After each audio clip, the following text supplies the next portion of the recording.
Goddard has really played a lead role in the world in moving LIDAR from airborne and ground-based missions into space.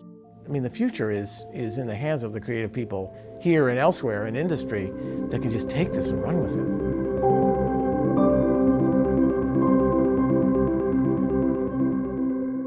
We've revolutionized how we look at our own world, and the future is wide open.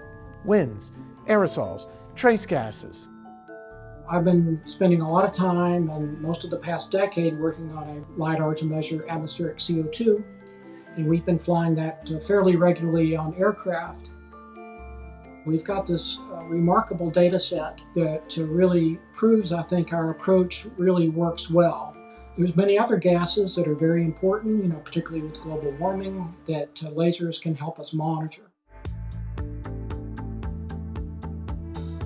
Over all these years, we've developed these different techniques and lasers and detectors and put all those together into a recent system that we've just started working on, the hazard detection LIDAR. Essentially a really precise, really fast LIDAR that helps land safely on a planet. You want to make millions of measurements in a second. You have to process and produce those data in real time. This technique is giving us better understanding of where we live, where we want to live, where we want to explore in ways that are fundamental. So I look at it as it's a measurement engineering success story, and masterpieces of engineering often lead to masterpieces of science. With Molar 2 being on MGS being the ones I look back on most, as being absolutely, they really shook me up as well, and I think they shook up the community as well and said what you could do with a laser altimeter.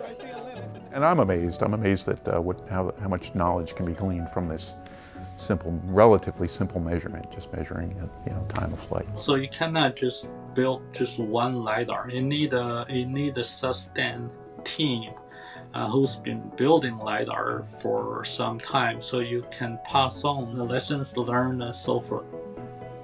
To see that rocket go up with the thing that we had worked on for so long finally become a reality. I had my family with me, many of the other scientists had their family. The reason many of us also bring our family there is because of the sacrifices our families had to make this a reality. Because of the long nights and being away and the amount of effort we had to put in. There's a lot of special pieces that need to go into it. And a lot of experience that's just built through decades of doing. Across Goddard, they bring in new people to learn through mentorship and learn by doing on these projects. What I love about NASA, and in particular Goddard, is still this way, but it was really a meritocracy, meaning it didn't matter what school you went to, what degree you had at some level, right? That just got you in the door, but how you progressed through NASA was really based on what you did. I never suffered from being, I never was not promoted, or I never was told I was doing a bad job or anything like that because I was a woman. Well, I think Goddard has been a fantastic place to work. When you get to work on something new and exciting, that is privileged. It's a privilege. Getting good people to work with you, knowing what risks to take, those are key factors in success of all these things. It's working with the scientists. You're in the same team, you're in the same room, you're in the same meetings, you're down the hall from each other, you're in the same organizations. Our successes of the past are due to some very simple things. And that is that Goddard is, as a center, a people with an incredible dedication and devotion to their work.